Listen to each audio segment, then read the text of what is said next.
Take a break from your busy schedule and join Harold Sala for Guidelines, a 5-minute commentary on living.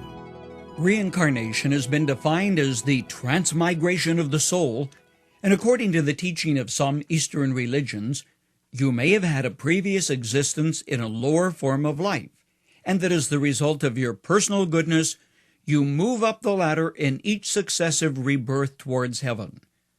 Question: does Christianity embrace reincarnation? And if not, why not? In answering that question, may I remind you there's a great deal of difference between Christianity and the religions of the world. Religion is man's search for God, but Christianity is God's revelation to us through the person of His Son, Jesus Christ. There is a great deal of difference. Both Christianity and Judaism stand together in suggesting that the Bible says nothing to even suggest a previous existence, which some would think of as reincarnation. Nothing to infer that you were someone else or something else before you were born, or that if you don't behave yourself in a future existence, you may be born as a horse who pulls a calesa in Manila's Chinatown. The Bible, though, does make some pointed statements which deny what reincarnation teaches. Like what? First, it tells us that humankind was made in the image of God, first generation. He took the dust of the ground and made the first person Adam. This was the pattern, with no suggestions of an evolution from lower forms of life to a higher one, either physically or spiritually. Then the Bible teaches clearly that at your death, your eternal state is fixed. That's good news for believers in Jesus Christ. On 2 different occasions, Paul talked about death and dying and going immediately into the presence of the Lord. Writing to the Philippians, he said, "I am torn between the two. I desire to depart and be with Christ, which is far better. But it is more necessary for you that I remain in the body."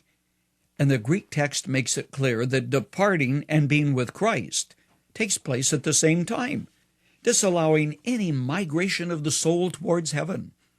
The Bible stresses the fact that life now is your opportunity to make preparation for all eternity. Paul puts it, "I tell you, now is the time of God's favor. Now is the day of salvation." But what about a second chance, one after you die? Doesn't God believe in second chances? In answering that question, may I tell you a true story? When I was speaking in Britain, a pastor told me of a man who had come to his church week by week for many years, but never become a Christian. One day the man told the minister, "Pastor, you just don't have what it takes anymore.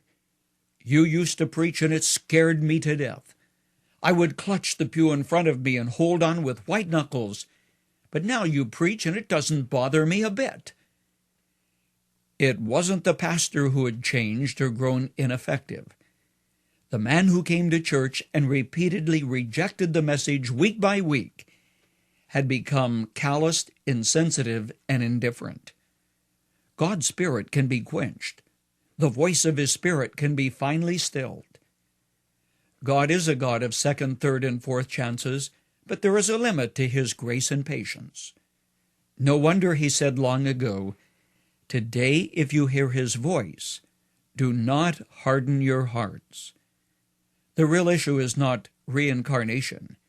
It is whether the Bible is God's revelation and whether or not it's true.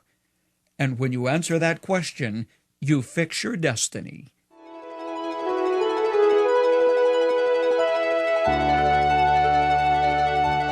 You've just heard Dr. Harold Sala with Guidelines, a 5-minute commentary on living. If you would like to listen to the program again, download a copy, subscribe to our e-commentary, or view other resources, visit guidelines.org. We would like to hear from you too. You can email us at info@guidelines.org. That's info@guidelines.org. Thanks for listening, and we invite you to join us again for the next edition of Guidelines.